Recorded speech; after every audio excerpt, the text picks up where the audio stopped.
My daughter-in-law clapped when my son slapped me across the face. Right there, in front of the entire family, just because I refused to sign over the land. 120 years of sweat and soil, and they thought a signature would erase me. I walked out with my cheek burning and my heart calm like never before. That night, I made one quiet phone call. 72 hours later, the home they tried to steal was no longer theirs. But what came after was even more unexpected. My daughter-in-law clapped when my son slapped me, not behind closed doors, not in a quiet hallway where only a few might pretend they didn't see. No, he raised his hand and struck me in the dining room of the house I built with my own hands, in front of everyone who ever claimed to be family. Macy stood beside him and clapped like it was a performance she'd been waiting for all evening. The sound echoed against the pine walls, louder than the slap itself. There was no screaming, no breakdown, just stillness. My cheek burned, but my spine stayed straight. I looked around that long wooden table, and not one person made eye contact with me. They kept chewing. Someone even reached for the butter dish. I took my napkin, dabbed the corner of my mouth like I'd just spilled soup, and stood up. I didn't excuse myself. I didn't look back. I walked out of that room, past the family photos they had taken down last year, past the muddy boots lined up outside the pantry, and into my office. The same office where I once taught Grant how to balance a checkbook. The same one where his father asked me to run the books for the farm the year his back gave out. I locked the door, not because I was afraid they'd follow, but because I needed one moment to feel what I felt without an audience. I sat at the desk, looked out the window at the wheat fields turning gold in the early evening light, and picked up the phone. That's how this begins. With a slap, with silence, and with one quiet call. You're still here, aren't you? Still listening? Let me tell you how it all started. Let me tell you why they thought they could get away with it. The day began with peach pie and fresh coffee, like most Sunday gatherings. By noon, the family had started to arrive. Grant and Macy were late, as usual, pulling up in that glossy black SUV they love to park, right where the gravel dips. She got out first, red nails flashing against the sunlight, and immediately commented on the shutters, said they needed updating. I said nothing. We all gathered inside by 2 o'clock. Roast beef, green bean casserole, mashed potatoes, cornbread. I set the table the way I always have. Plates turned to face the barn, forks polished. I do not believe in shortcuts. Then came the moment that flipped everything. Grant cleared his throat during dessert. I was pouring coffee when he tapped his spoon against his glass. I remember thinking it was odd. He'd never been much for ceremony. He stood up, folded a stack of documents in half, and placed them on the table in front of me. He said he had drawn up the transfer papers. For the land. For the house. For everything. He said it was time I let go and trusted the next generation. I kept my hand steady on the coffee pot. I poured the last cup and set it down in front of June, one of our long-time workers who we'd invited to dinner for once. Then I sat down, looked at the papers, and slid them back across the table without a word. Grant didn't like that. He picked up the papers, shoved them back toward me, and said I was being unreasonable, that I had promised, that the farm wouldn't survive if I didn't hand it over now. I told him calmly that I had promised no such thing, that the land had been in our family for generations and would not be used as a bailout for bad decisions. I reminded him, gently but firmly, that I still held the deed and the right to say no. That's when his hand came down. Open palm, sharp, immediate. My head jerked sideways, and the room went quiet. Not shocked quiet, Just the kind of quiet where people realize something's shifted but don't want to get involved. Then Macy clapped. She laughed a little too. Said, finally, someone had the guts to say what needed saying. That if I couldn't see the future, I didn't deserve to hold it. I could have spoken. I could have screamed. I could have called them monsters or told them to get out of my house. But I didn't.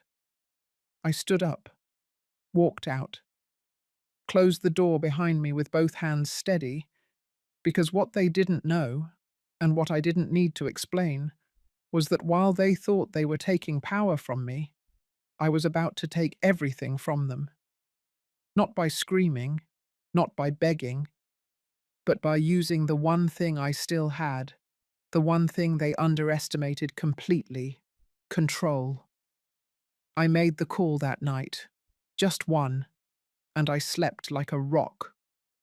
By morning, 5 black vehicles would pull up at the gate, the same gate where Grant used to sneak in late from high school parties. The same one Macy claimed needed an electric upgrade to feel more market-ready. And this time, I'd be the one offering the tour. Stick around. You'll want to hear what came next. I closed the office door and left the lights off. The air inside was cool and still, a sharp contrast to the noise that had just filled the dining room. Outside the window, the wheat shimmered in the evening breeze, soft and golden, completely untouched by what had just happened. I didn't need time to think. I had done all my thinking years ago. I had waited. I had watched. I had given Grant more chances than any man should ever need. I walked across the room, opened the top drawer of the filing cabinet, and pulled out the folder I had tucked away for this exact moment. Inside was the original deed to the land, the last revised trust documents from when my husband passed, and the business contact card of someone I hadn't spoken to in 7 years. Judge Rosamond Hale. Her number was still handwritten in black ink, the corners of the card slightly curled. I sat down at my desk and picked up the phone. She answered on the second ring. "Rosie," I said, keeping my voice steady, "I need your help." She didn't ask why. She never had been the type for small talk. She just said one thing. I figured it would come to this. 10 minutes later, I had what I needed from her. She reminded me that the land wasn't just under my name. It was tied to a family trust, and that trust had very clear conditions. She had helped write them. If any beneficiary attempted to force a change under duress or violence, the trust would automatically transfer control back to the founding executor. That executor was me. It always had been. She told me to keep every document where I could see it, and to prepare for the possibility that things might escalate once they realized what I was about to do. I thanked her. Hung up. Picked up the next phone. This time I called Dallas. Amira Klein answered with a clipped tone that told me she was either in a meeting or closing a deal. But when she heard my name, her voice shifted. "Well, I'll be. Helena Whitford. I wondered when you'd call." I told her I wanted the listing up privately by midnight. I told her I wanted 5 qualified buyers. Serious ones. The type who didn't blink at 7-figure numbers and preferred discretion. She didn't ask why either. She just said she had 3 on speed dial and could line up 2 more before sunrise. She'd be here at 10 sharp, with contracts in hand and boots that wouldn't mind walking through a hayfield. When I hung up the phone, I didn't feel relief. I felt precision. I felt cold. But I wasn't angry. Not yet. Anger is loud. What I felt was clean, like a window opening after a storm. I gathered the documents into a flat leather case, locked the cabinet again, and walked back to the kitchen. No one was there. The dishes were still on the table, untouched. My coffee cup sat exactly where I had left it. The napkin from my lap lay folded, neat as ever. I didn't bother cleaning up. Instead, I walked out to the far barn. June was there, settling her boy into the small bedroom attached to the side. She saw me and froze. Her son peeked out from behind her leg, holding a toy truck. I raised a hand gently, told her everything was fine, told her she didn't need to worry, that her housing wasn't in danger, that whatever happened next would not affect her or the other workers, that I had written it into the sale conditions already. She looked like she wanted to cry, but instead she nodded. Then she did something that surprised me. She stepped forward and wrapped her arms around me, a small, quick hug, just long enough to mean something. I didn't hug back, but I placed my hand on her shoulder before I left. It was the only kind of softness I had room for that night. Back inside, I opened the bottom drawer of the old oak dresser in my bedroom.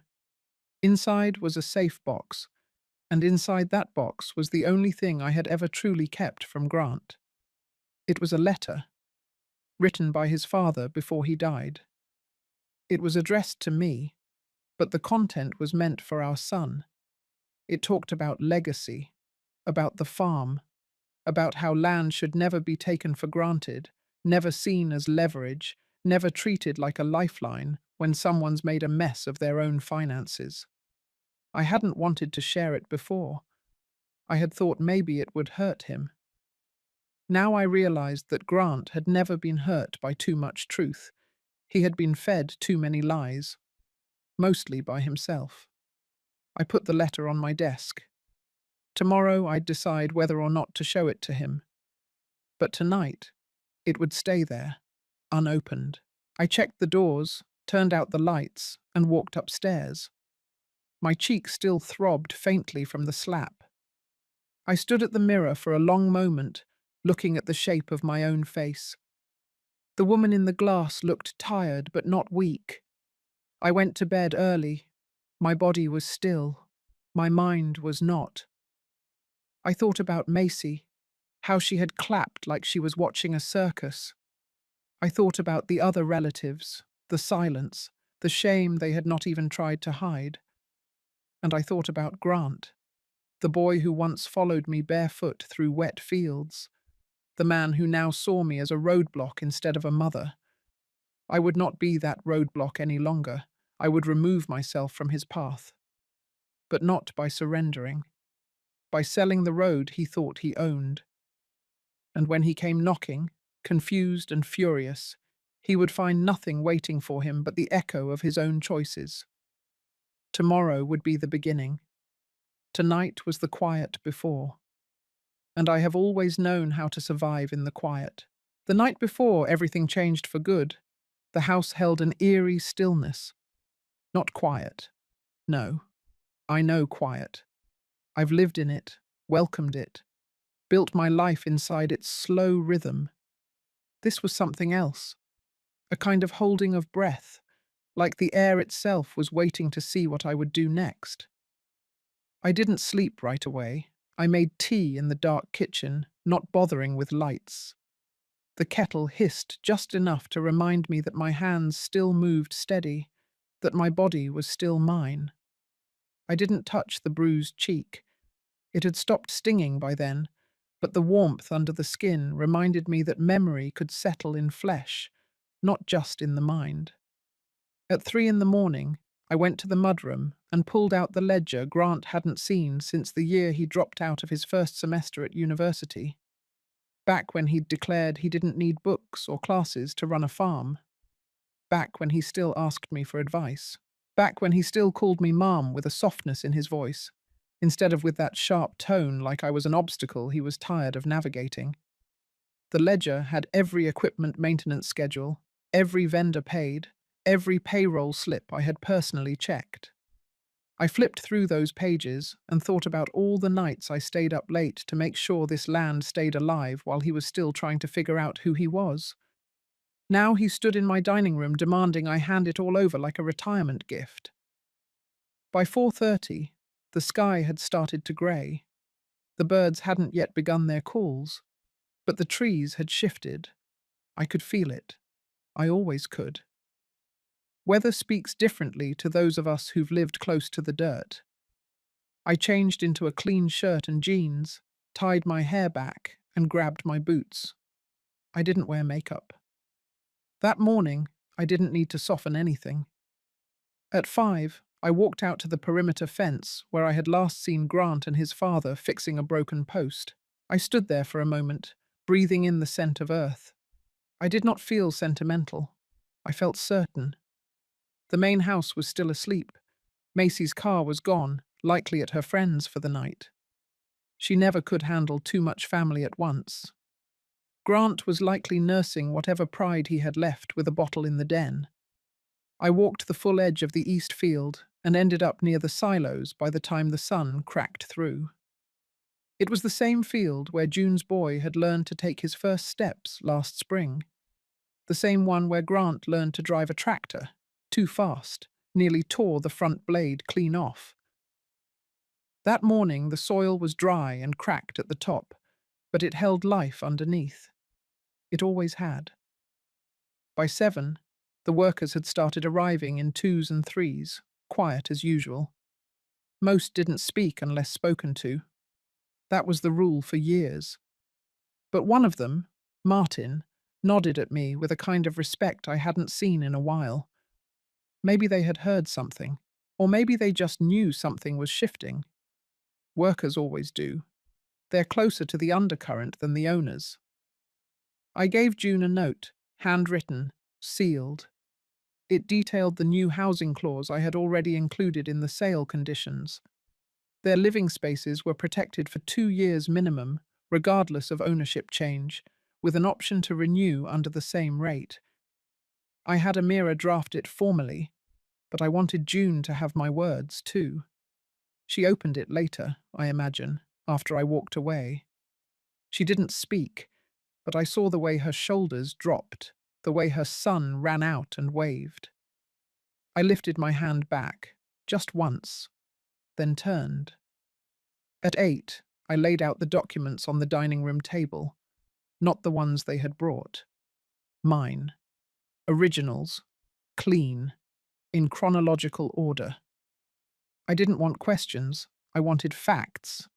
This was not a show of power, it was a transfer of clarity.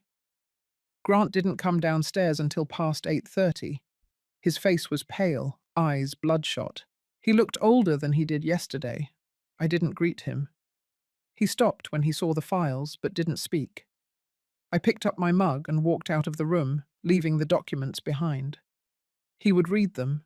He would understand what was coming. But he wouldn't be able to stop it. At 9, I met Amira at the gate. She arrived early, alone first.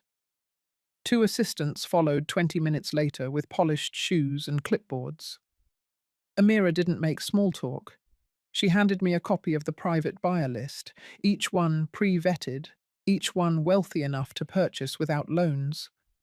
I approved the list without changing a name. At 10, the SUVs arrived. 5 of them. Dark-tinted windows. No branding. No fuss. The gravel cracked beneath their tires like bones snapping clean. Grant was on the porch when the doors opened. He didn't move, didn't shout. Just stood there with his arms crossed and mouth half open like he had forgotten how to speak. I didn't look at him. I walked toward the first vehicle, greeted the lead buyer with a firm handshake, and said only one thing. Let's begin the tour. We walked the fields first. The buyers asked questions. Amira answered most. I only added details when necessary. Crop yields, rotation schedules, irrigation setups, nothing decorative. Then the machinery barn, followed by the lower pasture, the north trail, and finally the house. Grant followed at a distance for the first hour, then disappeared altogether. I didn't care where he went. He had already lost. By noon, one of the buyers asked to stay behind for a private walkthrough. He was quiet, mid-50s, soft-spoken but sharp.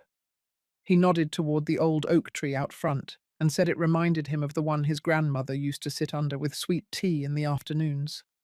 I told him I had done the same. He smiled. That was all. At 1:30, Amira handed me a folded packet. Inside was the first offer. Full cash, no contingencies. Closing within 72 hours. I signed the intent to proceed on the spot. I turned to the empty porch, now quiet, now shadowed, and felt the weight lift. It wasn't just about land, it was about the boundary they had crossed, and the line I had just redrawn. By the time the third buyer left with Amira's assistant, the sky had begun to shift. Clouds were moving in from the west, the kind that brought wind before rain. I stood on the front steps with the offer still in my hand, not folded, not tucked away. I wanted it to be seen, not to make a point, just to make it real.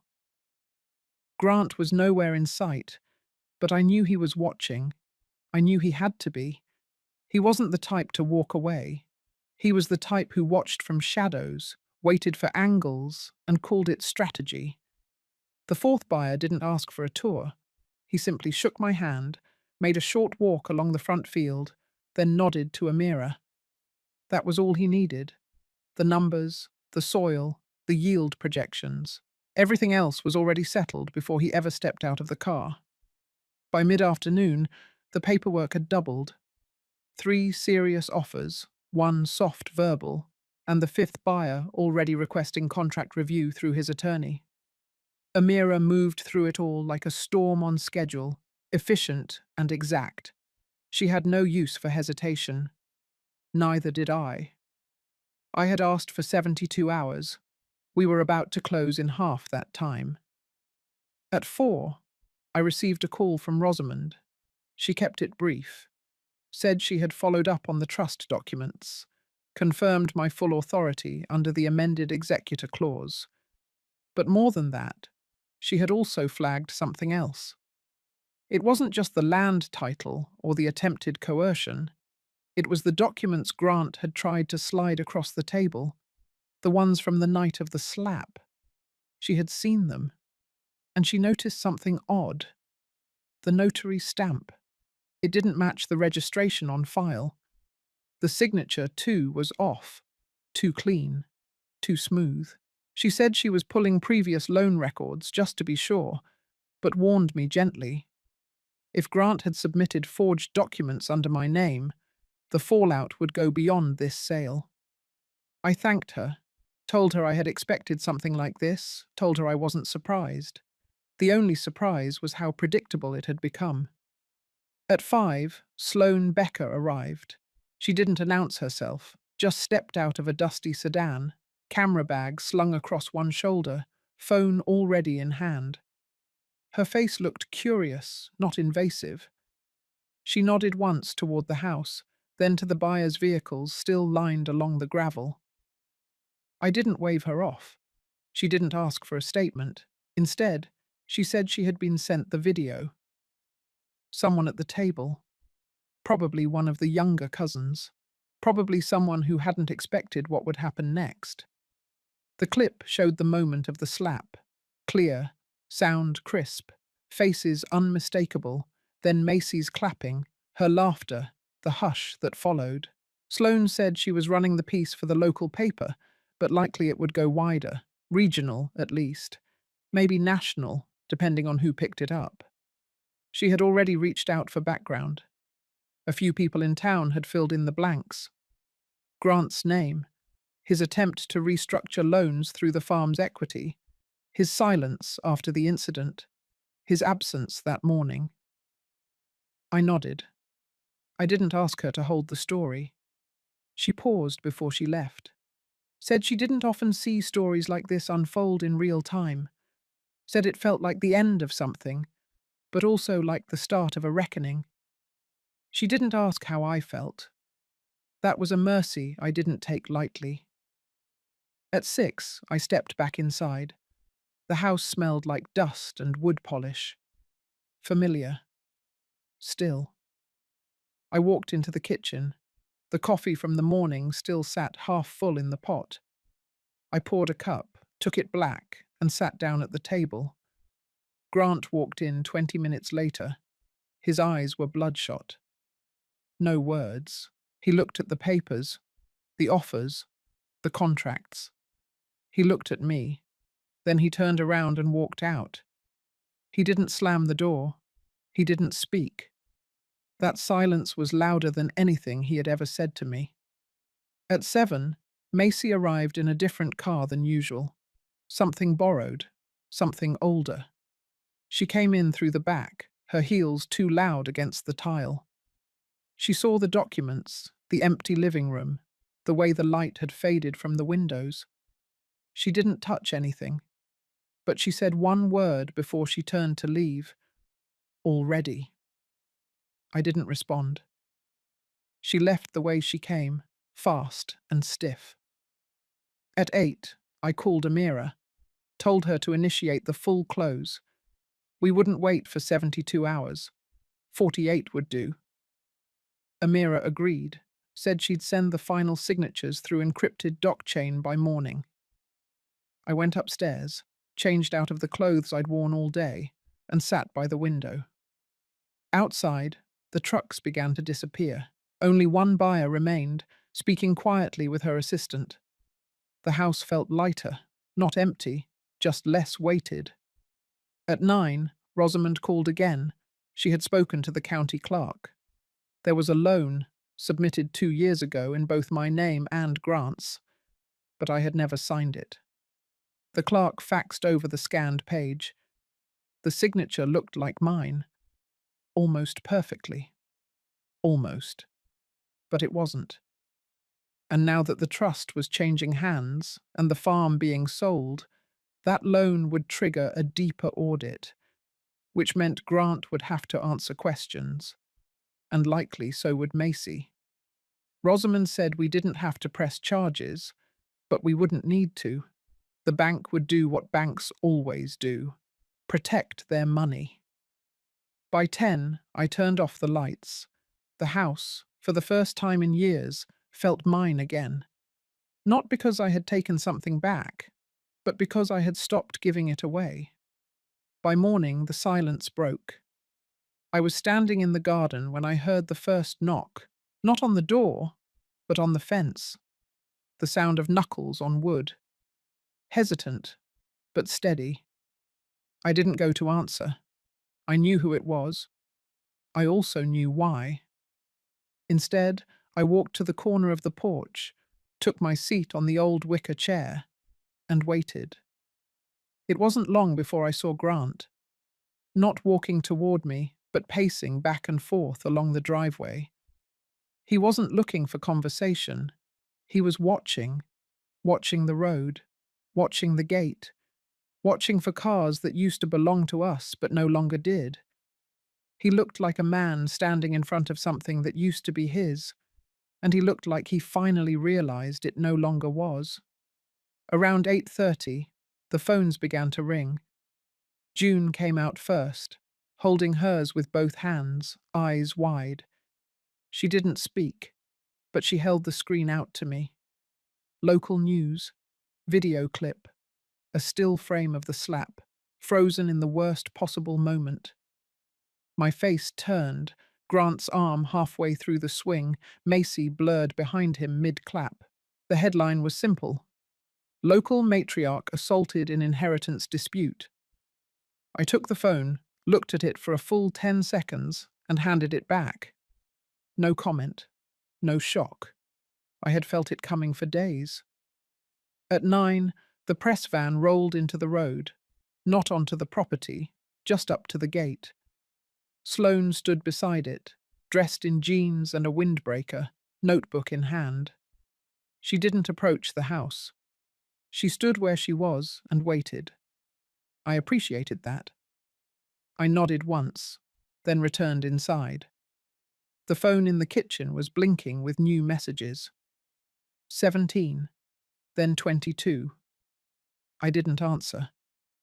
Rosamond called shortly after. She sounded tired but pleased. Said the public filing of the trust documents had triggered a review. One of the lenders had already started inquiries. The fake signature on the joint loan would be flagged within the week. It wasn't just a slap anymore. It was fraud, misrepresentation, potential felony if the bank chose to escalate. They would. Banks never miss a chance to punish a bad borrower. At 10:15, Macy arrived. She didn't park in her usual spot. This time, she left the car across the road, hidden behind the tall hedges. I watched her approach from the kitchen window. Hair tied up, no makeup, dark glasses, purse clutched like it was a shield. She didn't knock. She just opened the back screen door and stepped into the mudroom like she still lived there. I didn't meet her. I stayed in the kitchen, hands resting on the counter, body angled toward the window. She called my name once. Quiet, almost a whisper. Then again, louder. I turned, finally, and looked her in the eye. She didn't speak right away. She shifted her weight, glanced toward the dining room, then finally said it. "You really did it." I didn't respond. She said it again, this time more clipped. "You actually went through with it." Still, I said nothing. Her voice cracked then. Not tears, not regret, just frustration with a world that no longer bent her way. She accused me of humiliating the family. She accused me of destroying everything they had built. She said people were talking, that her friends had stopped returning calls, that clients were backing out of deals, that Grant hadn't eaten since yesterday, that their accounts were frozen, that the bank had requested a meeting. I let her say all of it. Then I told her three things. First, the humiliation didn't begin with me. It began with a hand raised in violence. Second, if the things they had built could collapse in 2 days, they were built on lies. And third, no one freezes someone else's accounts unless something inside them was already rotten. She stood there, mouth tight, face hard. Then she turned and walked out. Quiet this time. The screen door slammed behind her without a hand to guide it. By noon, the sheriff's office called. Routine inquiry, they said, just following up on a report filed after the video surfaced. I told them I'd be happy to speak, but only in the presence of counsel. That seemed to satisfy them. At 1:30, Rosamond called again, this time with a different tone. The forged loan application had been used to secure additional collateral. Property not yet transferred, but listed in Grant's name. A lakeside cabin, bought with funds withdrawn from the shared farm account. That account had been frozen the night before. The new buyer of the farm had submitted documentation through escrow showing the account activity. That documentation had now entered evidence.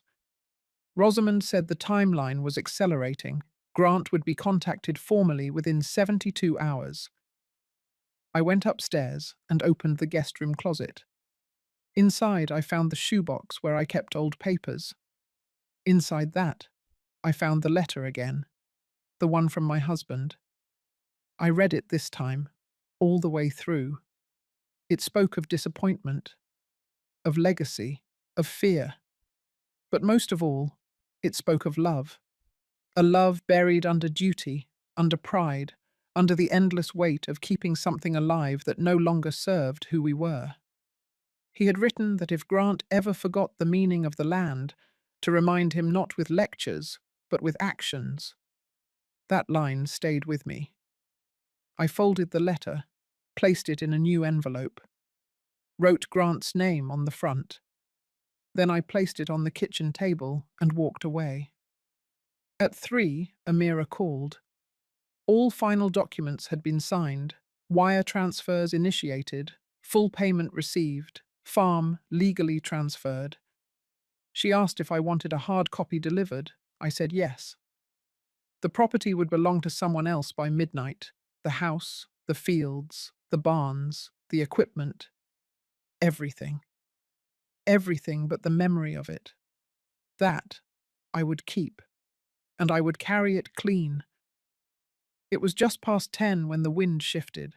I had been sitting in the back room, the one that used to be the sewing room before I gave away the last of the fabric. The light from the porch barely touched the windows.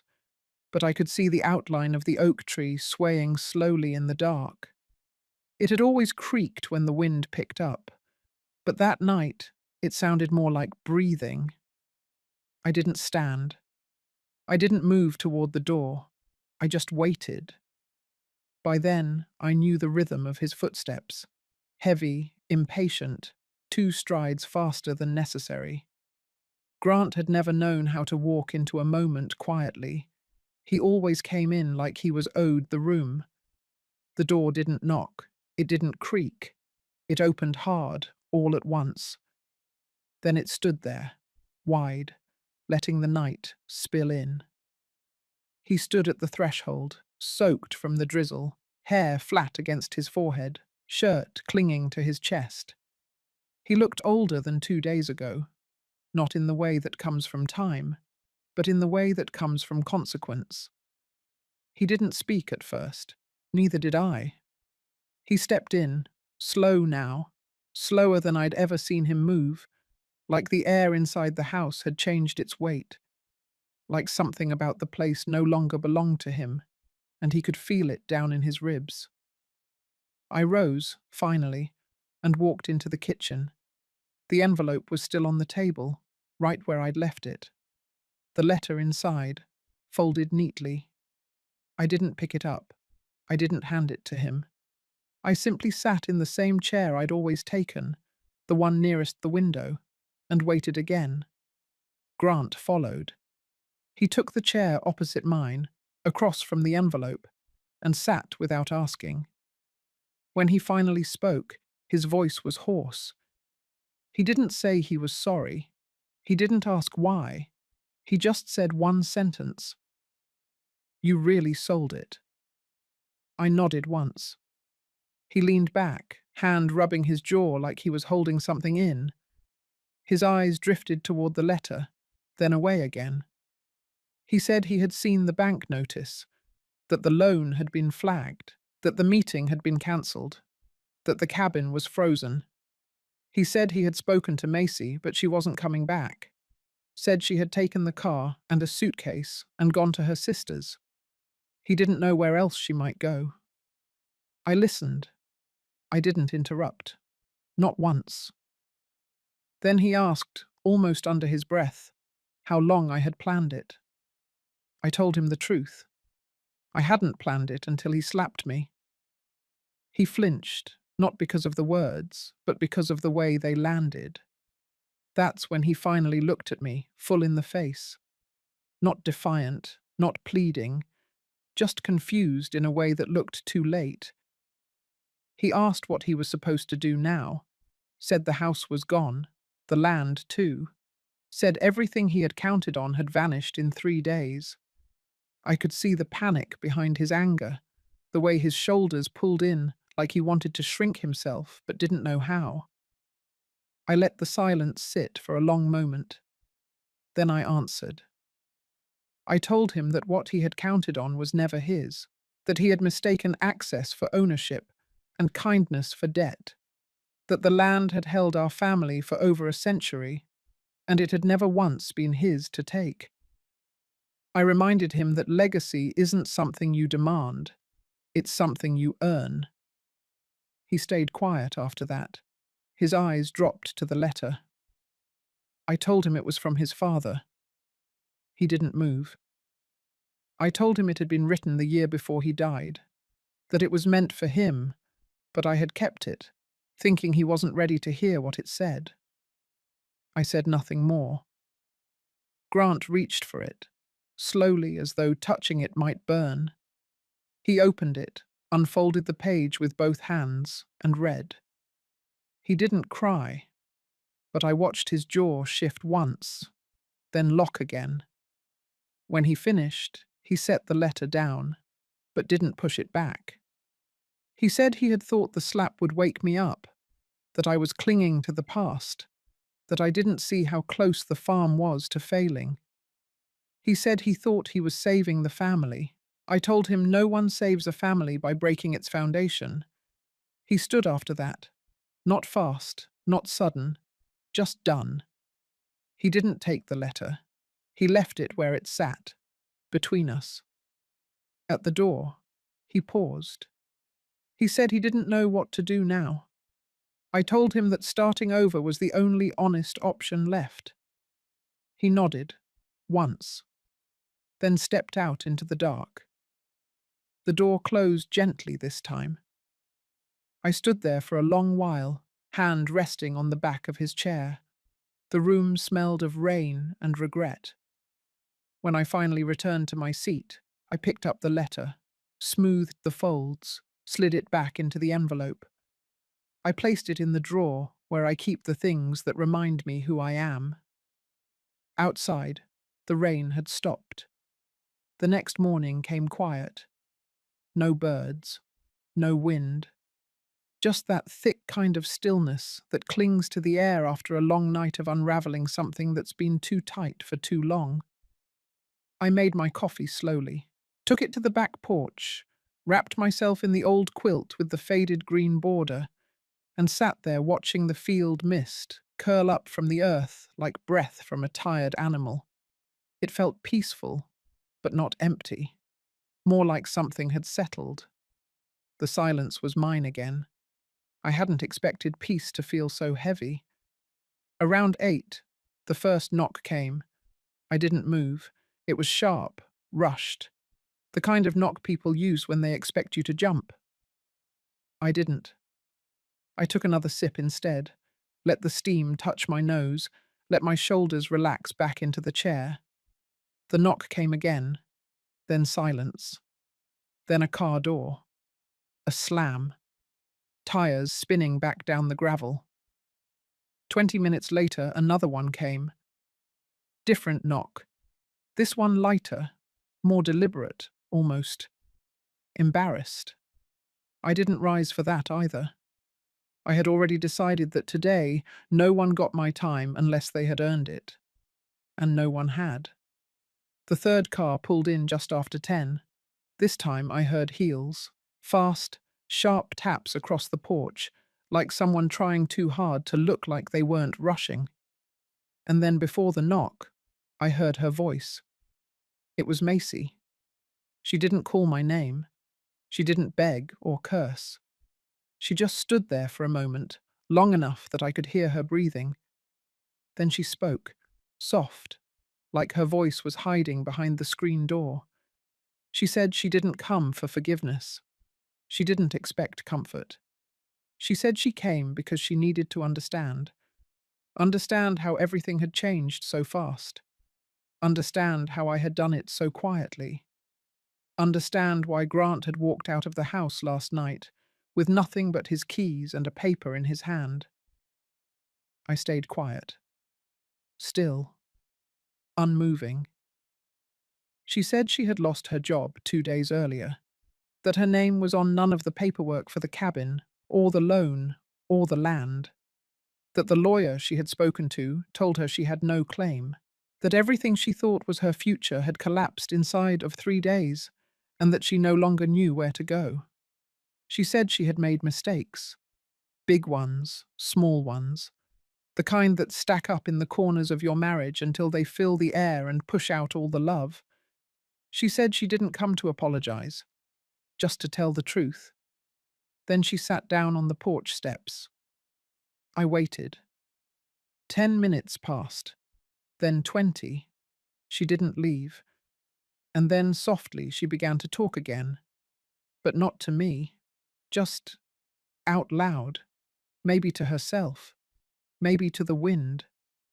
She talked about her father, how he always told her the fastest way to power was to marry it, how she thought love would be easier if it came packaged with comfort, how Grant had seemed like the golden ticket, family land, legacy, a future guaranteed. She said she hadn't understood then that real legacy doesn't come in acres or checks. It comes in choices, in what you protect and what you betray.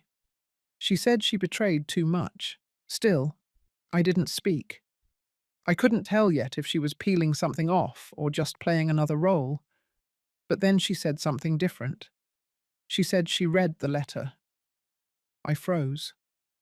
She said Grant had left it on the table when he came back to the cabin to pack, that he didn't say a word, just walked to the bedroom, stuffed a duffel, grabbed his boots, and left the door open when he drove off.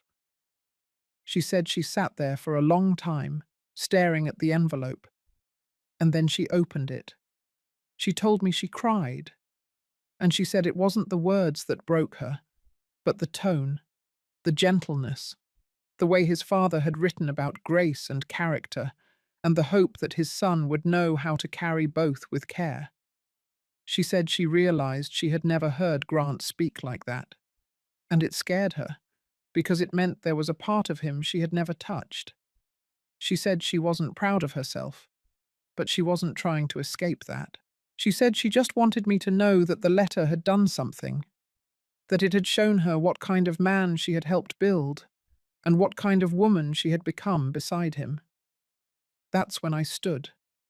I walked to the door, pulled it open, and looked her straight in the face.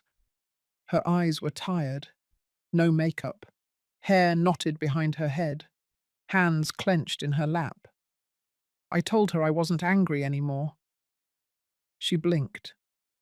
I said I had been, deeply, but that now the anger had burned off and left something else in its place, something cleaner, still sharp but not poisonous. I told her that forgiveness was not a currency I traded in cheaply, but I also told her that beginnings were allowed to come late, so long as they came honest. She nodded. I told her not to come here looking for shelter, not for comfort or soft hands. But if she was looking for work, real work, she could start with the orchard. The trees had needed pruning. She smiled, small, a twitch more than a grin, but real. And then she stood, dusted herself off, and said thank you. She didn't ask for more. She just walked down the steps and across the field. The mist had lifted by then, sun pouring down clean through the breaks in the clouds. The dirt no longer held the weight of yesterday. I closed the door, poured myself a fresh cup, and went out to the orchard. The ladder waited, the shears too, and the trees, well, they were still growing. By the following Thursday, I had already made the call. Not to Grant, not to Macy. This one was to the board my late husband had once chaired, the one that oversaw the local water rights for our entire county, including my family's acreage. It was a quiet board, traditional, mostly ceremonial by today's standards. But the paperwork still held teeth, and that's what I needed. Years ago, before Grant turned 13, his father had secured a rare conditional permit that allowed our property a priority slot on irrigation rotation. In drought years, it meant our corn stayed green when the others browned out. But the condition had always been clear. The land had to remain in direct possession of a named blood heir or spouse. That clause had been the reason I never transferred anything fully into Grant's name, not even after his father passed. I told myself it was for his protection. Now I knew it had saved everything. After the public mess with the inheritance letter and the cancelled power of attorney, whispers had started spreading. I hadn't needed to push those. Whispers have their own legs, especially in towns where everybody remembers who sat next to who in 6th grade. I scheduled the board meeting at 6:30 p.m. the following Monday. The room they used was small, a leftover space in the back of the county hall building, mostly used for Lions Club and retired teacher luncheons. Fluorescent lights, metal folding chairs, a long folding table with water bottles and a bowl of peppermints in the center. When I walked in, 3 board members were already seated. By 6:35, all 7 were present. At 6:37, I began. I told them plainly, my son had attempted to shift control of the land through manipulative means. He had gone behind my back with forged forms, pressured an ailing notary, and tried to register documents that no longer reflected my wishes.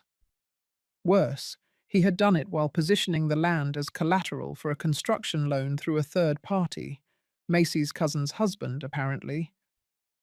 I brought copies of everything: the unregistered deeds, the loan application that had since been flagged by the bank as incomplete, the new will, the rescinded power of attorney.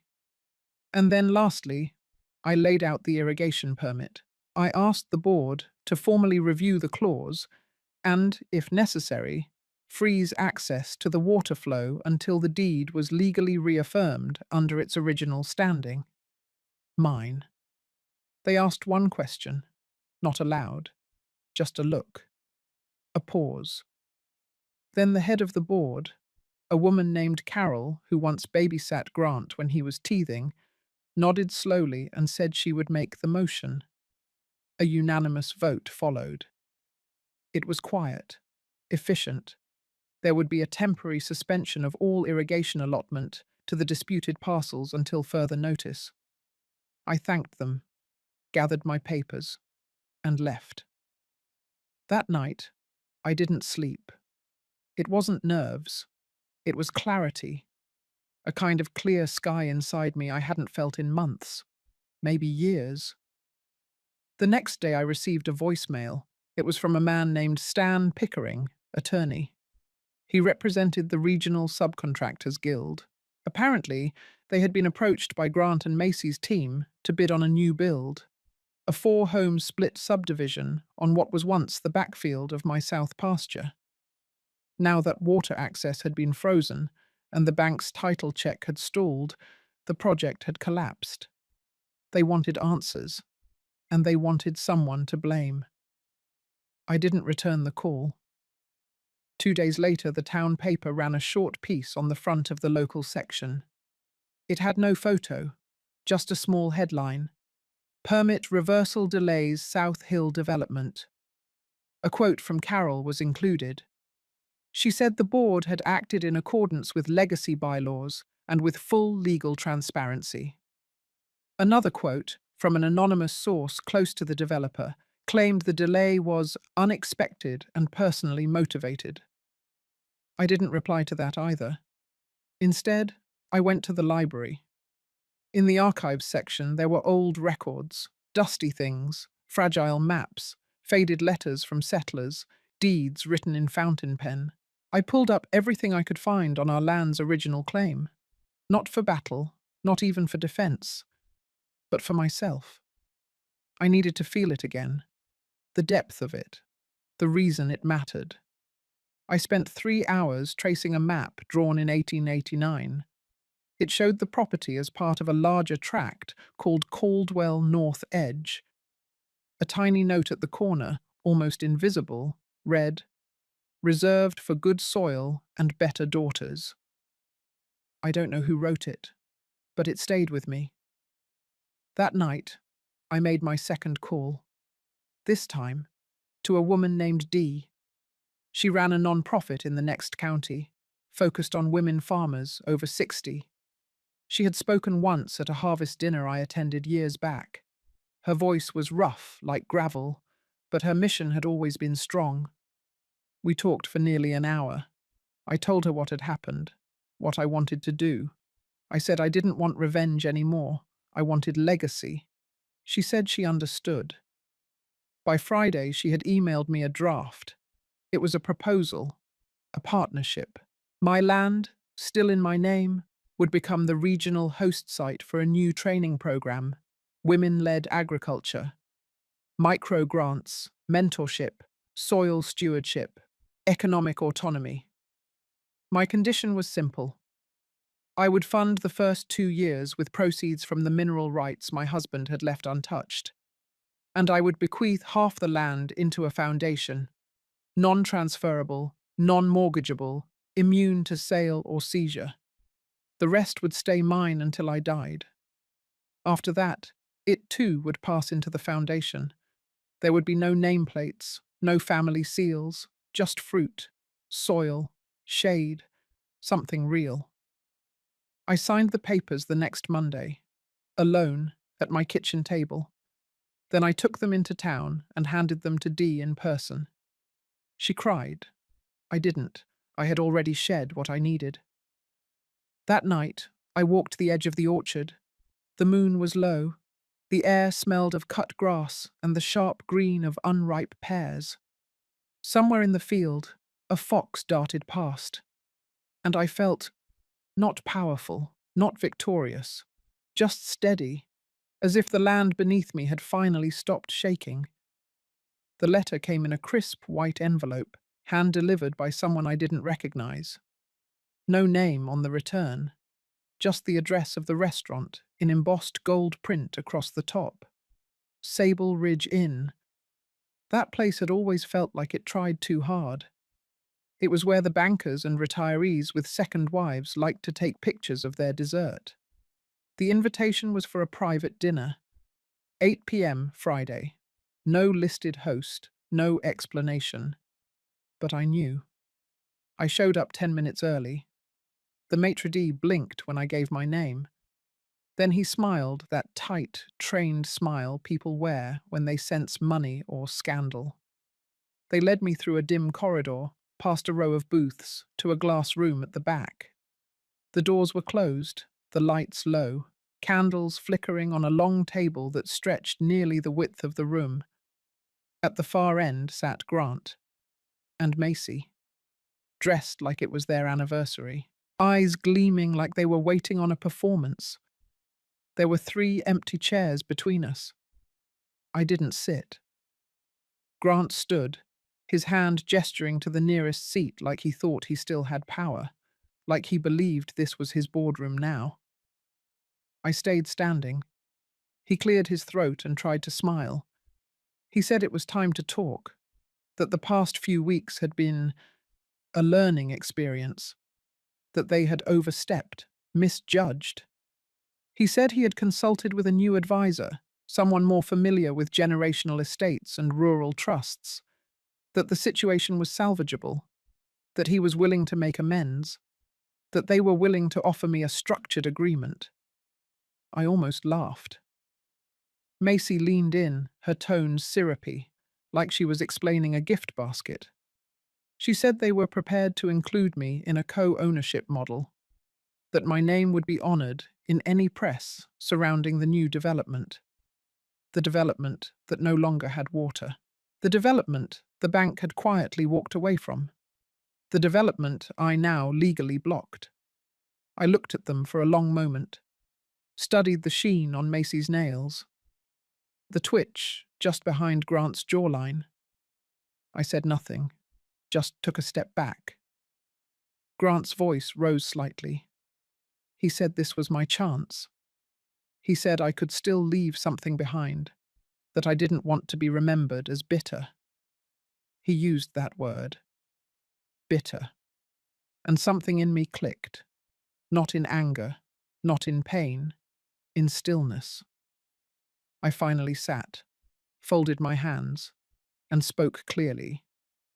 I said I had already made arrangements, that I had filed the new land partnership under a foundation, that 50% of the land had been deeded permanently and irrevocably for non-commercial use, that no development would ever take root there, not now, not in 50 years, and that the rest, well, the rest would follow once I passed. Grant blinked, just once, like he hadn't heard right. Macy inhaled sharply. I kept going. I said I had also filed a formal notice of misrepresentation and attempted deed fraud to the county registrar, that they would be contacted shortly. Not for charges, just for an inquiry. That's all it would take. That and the rumor of it. They sat there, stone still. I stood up. I told them they had already taken enough. My peace, my patience, my name. They would not take my land. I walked to the door, but before I opened it, I paused and said the last thing I would ever say to them together. Not loud, not angry, just final. I said, "This is the last table you ever get to invite me to." Then I walked out. The next day, the phone calls started. From mutual acquaintances, former friends. The tone had shifted. People no longer said they were shocked by Grant's behavior. They now spoke in past tense, distant, cautious. One woman from the local garden club called just to say she'd always suspected Macy didn't belong in this town. By Sunday, I received a message from Dee. She said our foundation had already received its first application. A woman in her 70s, recently widowed, who had been evicted from her own land by a stepson. She wanted to learn how to grow her own food, wanted to rebuild. I stared at the email for a long time. Then I opened a new message and typed one line. Tell her she is not alone. I clicked send. Later that evening, as I folded sheets and prepared for bed, I passed the bookshelf where an old photograph of my husband still sat. I picked it up. For the first time in years, I didn't feel like I had failed him. He always said the land would speak for itself if we let it. Now it would. Not for profit, not for pride, but for something harder to fake, rooted, enduring. Mine. It was strange, the silence that followed. Not the heavy kind that falls when grief settles, but the hollow kind that rings after a storm, tears through, and everything is suddenly still. My phone didn't buzz. My door didn't knock. Not even spam calls made it through that weekend. I sat in my kitchen, the one with the old pine cabinets and mismatched chairs. The chair across from me had a cushion worn thin. That was the one my husband used to sit in. He always leaned back too far, and I'd scold him like a fool would think it mattered. But these days, I found myself tugging it closer. I didn't like empty spaces anymore. There was coffee in the pot. Too much for one. I poured it anyway and left the second cup to cool. I didn't need to do anything. That was the first shift. For months, maybe longer, I had been reacting, dodging, shielding, calculating. Now the counterattack had landed, and Grant and Macy had vanished from view like smoke after a burn. There were whispers in town about the development project freezing, investors backing out, an article in the Regional Business Digest about asset retraction due to legal ambiguity. Legal ambiguity. That was a polite way to say they got caught with their hand in a trust they didn't own. I didn't cheer. I didn't toast. I didn't gloat. The victory wasn't loud. It was just quiet enough for me to sleep through the night. That Tuesday, I received a letter. It wasn't from Grant or Macy. It was from Henry, my brother's son. I hadn't heard from Henry in almost a decade, not since his father died and his wife refused to let me attend the memorial. The envelope had my name in his handwriting, crooked and stubborn like his dad's. Inside was a note, just a few lines. He said he'd heard about what happened. He said he remembered the way Grant used to cut me off during dinner. How even as a boy he could tell the temperature in the room changed when I walked in. He said he was sorry for staying silent, for pretending not to notice. He asked if he could visit. I stared at the letter for a long time. It wasn't a lifeline. It wasn't redemption. But it was something. A crack in the ice. I didn't reply that day. Instead, I spent the afternoon walking the edge of the southern fence line on the land. There was a spot where the creek bent west and the tall grass grew in circles from the wind. I hadn't walked that far in years. My knees ached and the sun stung through my hat, but I kept going. When I reached the bend, I sat on an old stone bench we placed there decades ago, back when we still believed in things like Sunday picnics and family photographs. It was cracked now. The moss had swallowed most of the engraving, but it held. I sat there for nearly an hour, watching the breeze ripple through the grass, listening to nothing but the hum of cicadas and distant birds. No one was around. I didn't feel triumphant. I just felt real. That night, I lit a fire in the back pit and burned the last box of papers Macy had forced into my garage. Old project proposals, flyers for their so-called real estate venture, an embossed binder with mock-ups of what the rebranded property would look like. The flames curled everything inward, turning vision boards into ash in seconds. When it was done, I sat in the glow, letting the smell of smoke cling to my hair and clothes. I wasn't angry anymore, not in the way I had been. Anger is sharp. It pushes you to move, to bite, to react. But now I was something else. I was decided. That Friday, I went into town, not to hide or fight or explain, just to be present. At the general store, two women I hadn't spoken to in months nodded at me. One of them even smiled. At the bank, a teller who used to serve Macy looked down when he saw me. At the diner, Gail, the waitress who always tried too hard to please Grant, brought me a coffee refill without being asked. It was small, but it mattered. People don't say sorry out loud in towns like mine, but they show it. They change how they move around you. They remember how they treated you, and they adjust. That afternoon, I returned home and took out the application binder Dee had organized. The foundation we built wasn't a vanity. It wasn't a monument to ego. It was functional, quiet, real. We had 5 new applications, 3 women and 2 men, all over the age of 65. Each one of them had been pushed out by sons, by in-laws, by systems that forgot how to listen. They didn't ask for handouts. They asked for tools. They wanted to learn how to keep chickens, how to grow herbs, how to manage land again. Some wanted to donate what they harvested. Some just wanted to feed themselves without shame.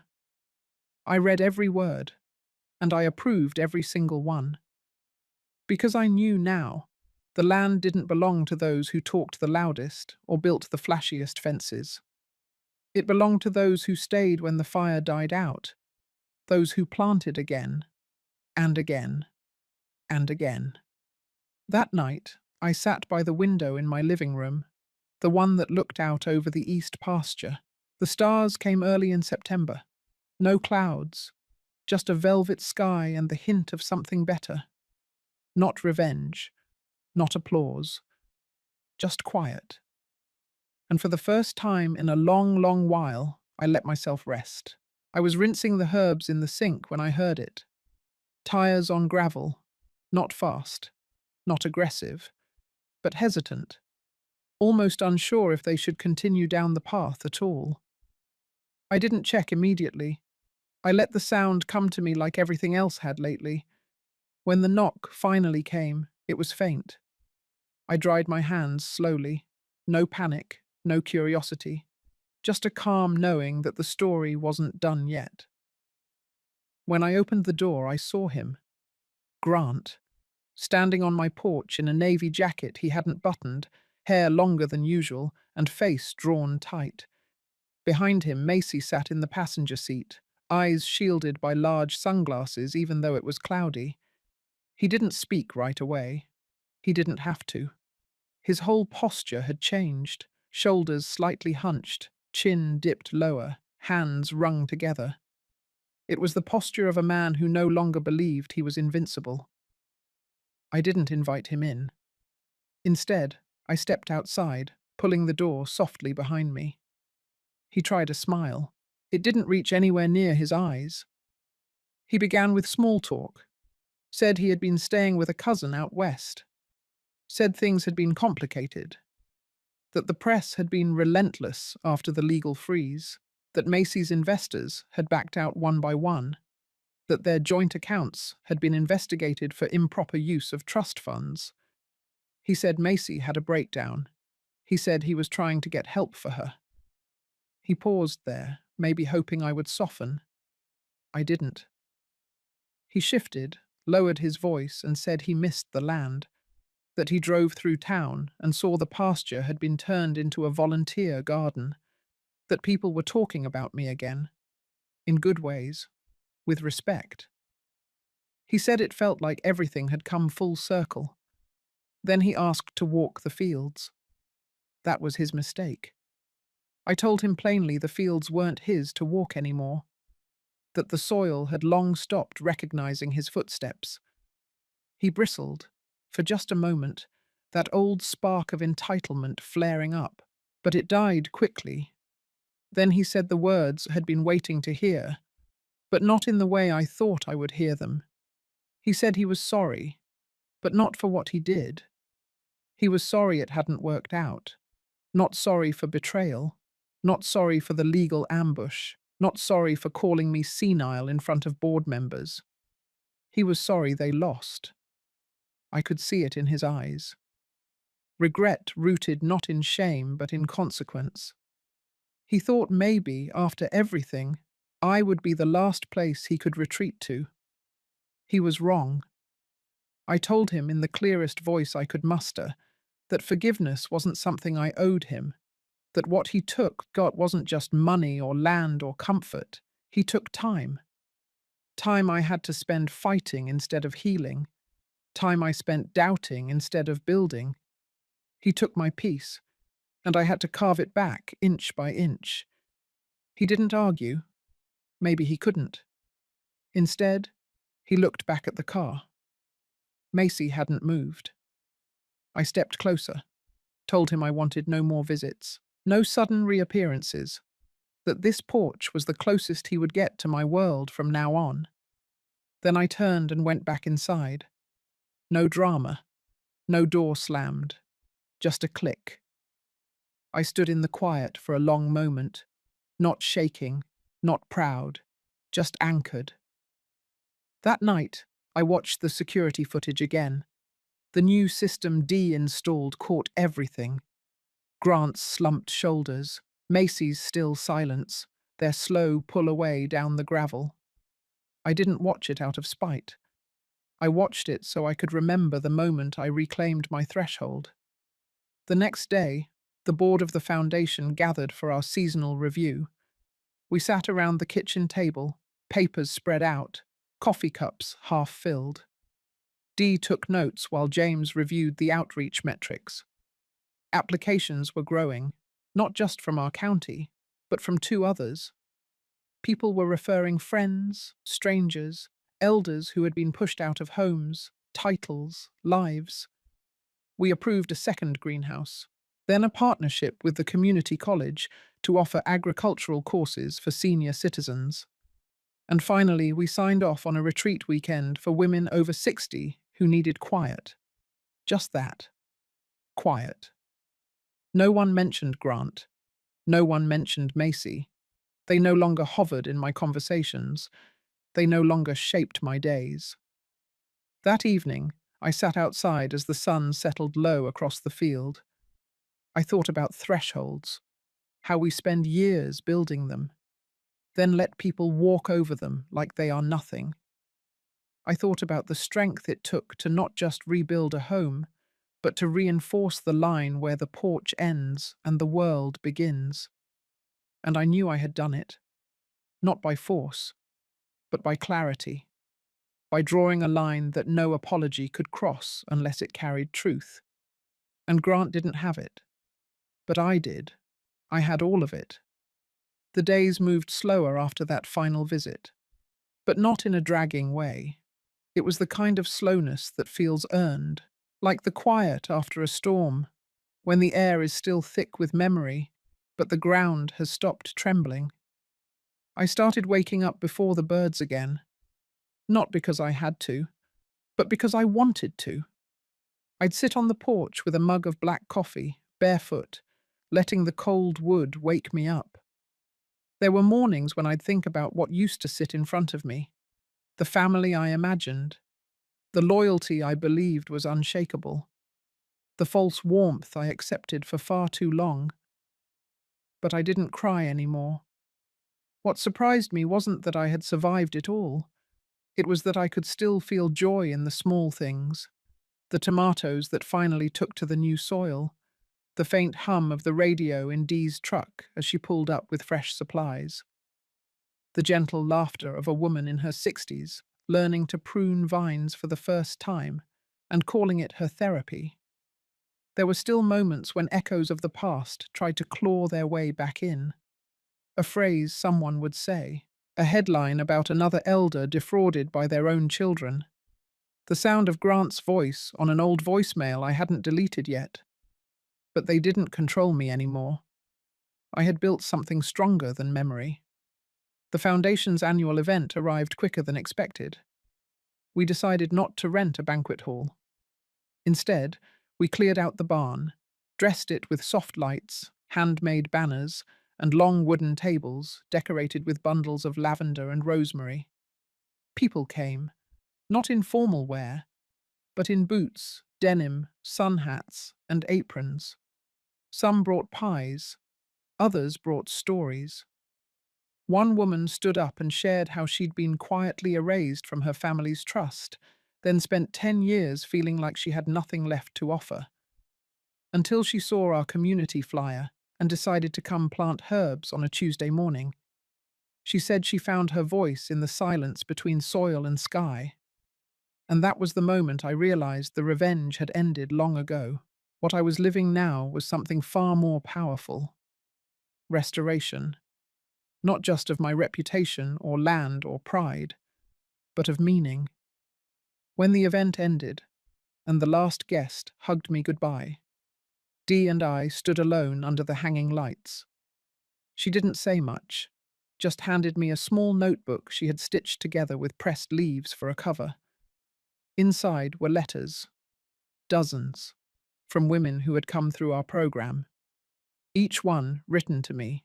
Some called me their mirror, some called me their mother. I stayed up all night reading them. Some had lost homes, some had been silenced. Some were still living under roofs where their names were never spoken with kindness. But they wrote to me because they saw something in my story that reminded them of who they used to be, and maybe who they still could become. The next morning I did something I hadn't done in years. I walked to the edge of the West Field, the one Grant used to ride his bike through as a boy. I stood there for a long time, letting the wind pass through me. Then I took out the last envelope I had kept sealed. It was the original draft of the addendum I never filed, the one that would have cut Grant off completely. I tore it in half, then again, and again, until it fluttered into the soil like ash. Not because he deserved forgiveness, but because I no longer needed that version of power. I had something better. I had peace. And I had a name that no one could take away anymore. If you've ever been through something that left you feeling invisible or betrayed, I hope this story reminded you that you are not alone. Sometimes we lose everything just to find ourselves again. And sometimes the quietest battles leave behind the strongest women. If this touched you, share it. Someone else might be searching for their own beginning, just like I once was.